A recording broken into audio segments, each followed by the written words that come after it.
África y Asia, dos regiones con mucha riqueza cultural. La geografía les dotó de riquezas naturales, la geología los coloca junto al viejo continente, pero esto supo ser aprovechado por los europeos, con ansias de poder y riquezas, llevando un sometimiento y violencia con tal de sacar provecho. Sin embargo, todo tiene su final. Cuando se inicia el proceso de descolonización, llega una nueva esperanza de poder encontrar esa libertad que por siglos se había perdido. Es muy complejo abordar el tema, pero trataremos de sintetizar los hechos más importantes y comprender así el proceso de descolonización de África y Asia. Antes de empezar, debemos tener en claro tres conceptos fundamentales. Primero, imperialismo, definiéndose como la forma de actuación política basada en la dominación de tierras, comunidades, usando el poder militar. También tenemos colonización, una doctrina que tiende a legitimar esa dominación política y económica de un territorio por el gobierno de un estado extranjero. Y por último, descolonización, proceso en el cual las naciones se vuelven independientes en relación con la nación extranjera que los dominaba. Las grandes exploraciones que se realizaron en el continente africano y asiático por parte de los europeos con el fin de descubrir las riquezas minerales o fluviales son el preludio de un proceso de invasión y colonización. África. Desde el siglo XV ya existía un modo operandi con la trata de esclavos, en la cual consistía en llevarse de forma forzada africanos al continente americano para seguir siendo explotados. Pero fue a partir del siglo XVIII hasta finales del XIX que se dio un periodo de incontables exploraciones por parte de los europeos con el fin de encontrar rutas marítimas y riqueza de minerales. Un ejemplo claro fue Vasco de Gama, un portugués, un navegante, famoso y explorador que alcanzó a llegar al Cabo Verde, después al Cabo de Buena Esperanza, de Mozambique y Mombasa, antes de llegar a lo que sería su destino en Calicut, la India. Sin embargo, lo que definió el rumbo de la historia fue la Conferencia de Berlín, una reunión que involucró a 14 países de la cual no había ningún representante africano. Prácticamente definieron las reglas del juego referente al reparto de África.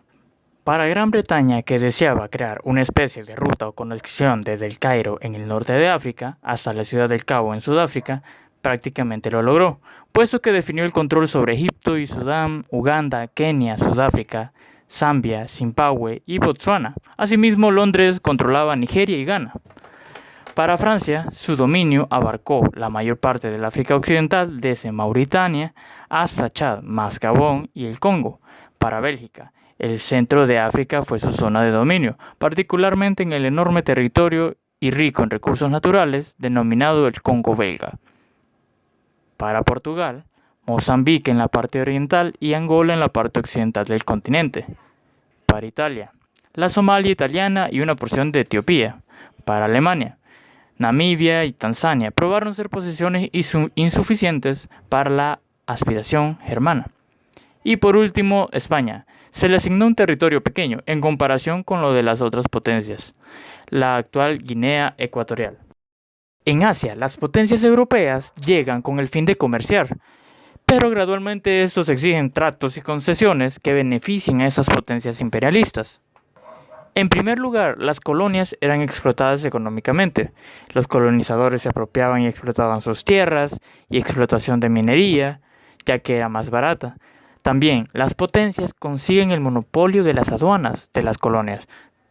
Y también se reconstruyen ferrocarriles, puertos, carreteras para agilizar el comercio y explotación. En algunos ejemplos de colonización en Asia está la India. Este territorio fue dominado por los ingleses a partir del siglo XVII a través de la Compañía de las Indias Orientales. A mediados del siglo XVIII y XIX ya todo el territorio era parte de la compañía. A pesar de que se dieron revoluciones como la de los cipayos, nunca tuvieron éxito de reivindicarse y conseguir la emancipación. Los ingleses incorporaron Birmania con el fin de evitar la expansión de Francia. También está China. La situación de China es desfavorable después de que pierde la guerra del opio contra los ingleses, ya que estos obligan al gobierno de Pekín a firmar un tratado para dar apertura a sus puertos y comercializar así el opio. Es así como China queda subyugada a la reina de los mares. Y por último tenemos a Francia. Por su parte, Francia se dirigió a Indochina, donde en 1862 conquista Cochinchina, propiedad de los anamitas, y también convirtió a Camboya, Tonkin y Annam, conformando así la Indochina francesa. ¿Cómo inició el proceso de descolonización en África? Para que este hecho se llevara a cabo, en primer lugar hay que tomar muy en cuenta la máxima influencia del naciente sentimiento independentista, surgido en varios países de África, generando con ello un efecto dominó, logrando la expansión rápida por toda la zona, abriéndose paso un proceso histórico, proceso que ahora conocemos como la descolonización de África. Como dato importante, en África ya existían 3 estados independientes: Egipto, Etiopía y Liberia, uniéndosele también la Unión Sudafricana. Si muy bien es de mencionar que tal independencia no estaba tan consolidada a totalidad, esta se lograría a completar hasta mediados de la década de los 70. Por lo tanto, el auge como tal de la descolonización se da a mediados de la finalización de la Segunda Guerra Mundial. Esto dado a la situación económica muy precaria que ésta había generado, los países dueños de múltiples colonias cederían a negociar la independencia de los países que formaban parte de sus imperios coloniales. Además de esto, surge un hecho histórico muy importante que serviría como inspiración para potencializar aún más ese sentimiento independentista. Dicho hecho se llama la Conferencia de Bandung.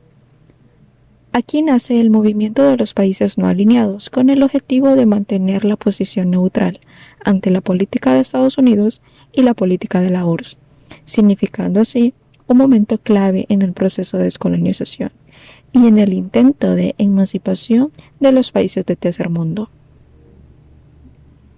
Como podemos observar, en estos mapas está reflejado lo que son los países que se fueron independizando de sus respectivos colonizadores con sus respectivos años.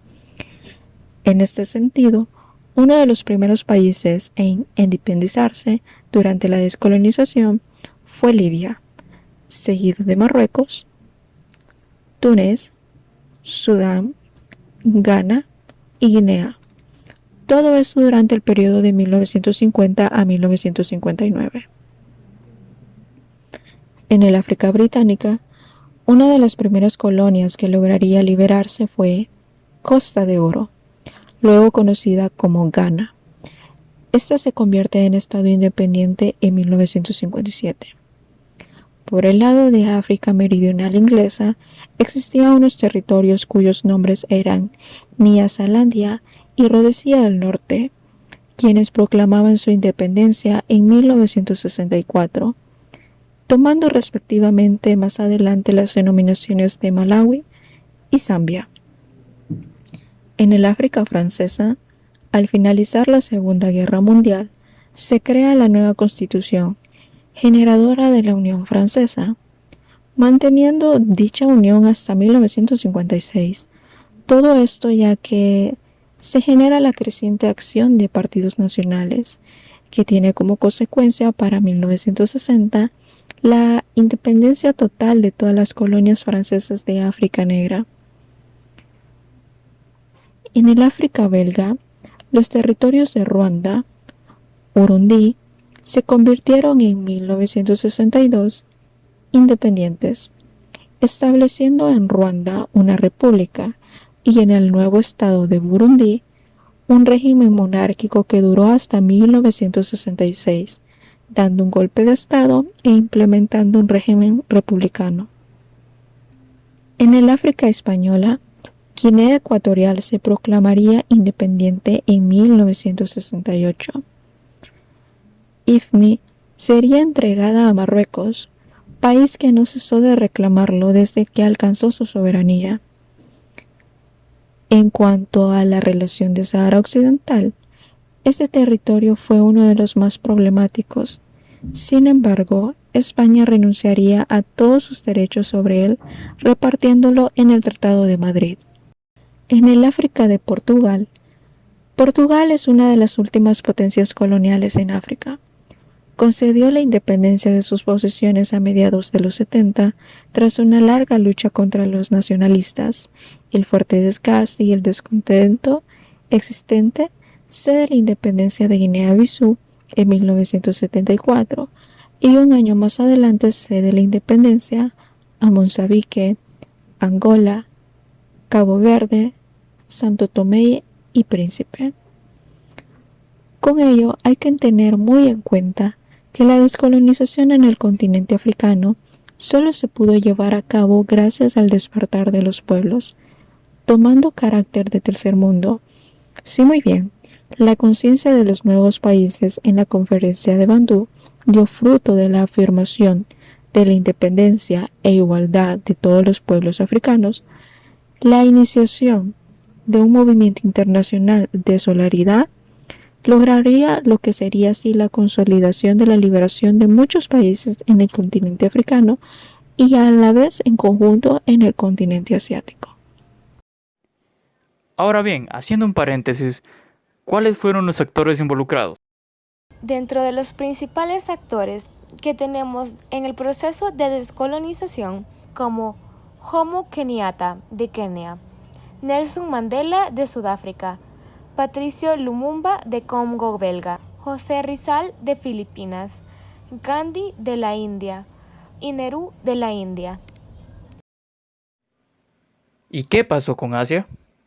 Este proceso de descolonización en el continente asiático estuvo propiciado por movimientos nacionalistas, generadores de revoluciones que abrieron camino a las independencias de los países de Asia, creando lazos de cooperación en la Conferencia de Bandung, la cual reunió por primera vez a las naciones afroasiáticas independientes.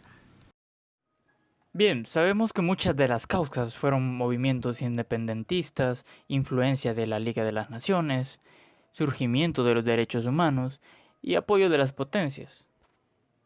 ¿Nos podrías mencionar algunos ejemplos de qué pasó con las potencias y ese proceso de descolonización?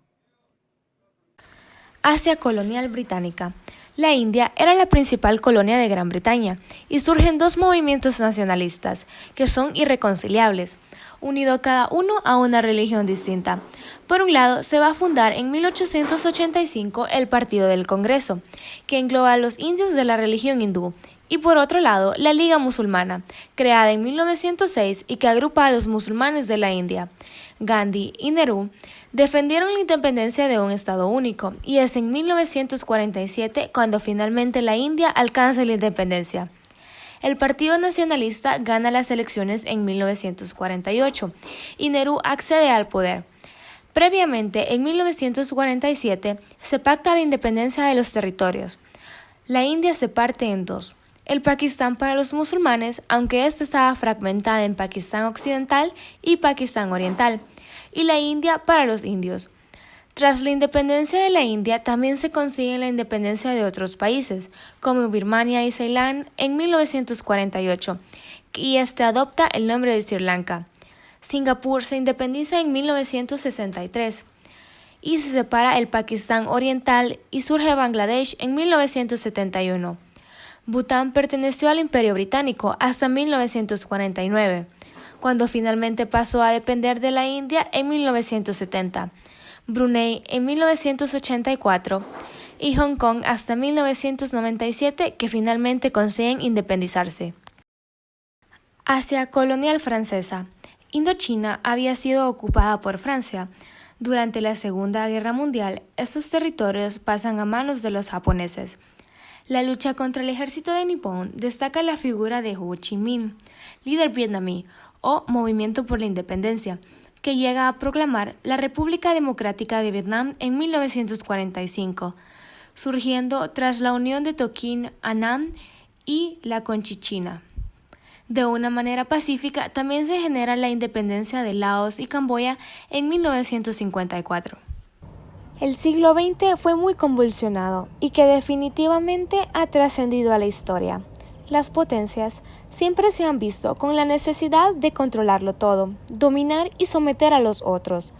Justo es el caso de las regiones de África y Asia.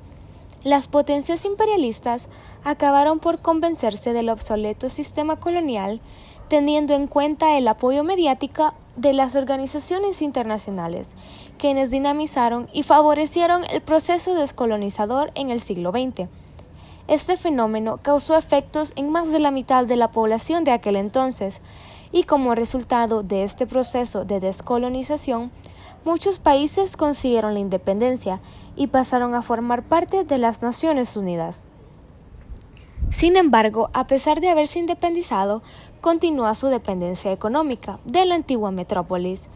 También, dadas las medidas con las que las potencias se repartieron los territorios desde muchos años atrás, cuando éstas finalmente alcanzaron la independencia, muchos de los pueblos quedaron mezclados o separados bajo las antiguas fronteras que habían sido impuestas por las potencias, por lo que los conflictos hasta el día de hoy persisten y resultan en ausencia de una estructura social estable.